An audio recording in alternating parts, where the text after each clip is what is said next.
what is next for industrial automation? Because you and I were kind of chatting about this. People are making that move. They're moving away from their PLC5s, their slick controllers. They're doing the upgrades. But what in your mind comes after that, right? The things that really bring, let's say, Industry 4.0 to life in this industry.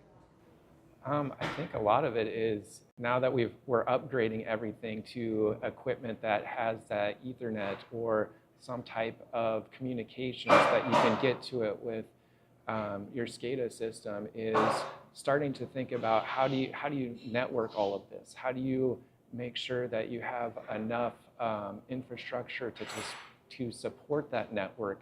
How do you get that data to a central location and put it into a form that is easily understandable for anybody that's looking at it? So it's really, the next step is taking all this data that is out there and being able to put it in a spot that is easily accessible and in a form that everyone can see it and understand what's going on. Do you feel like Nebraska manufacturers are getting there at this point? I think that we're all on our way there. Yep. Yeah. I think some people are going full steam ahead and are there already, and others are realizing the benefits and are looking at, we got a ways to go, but that's where we want to be, and we need to start making a plan for it.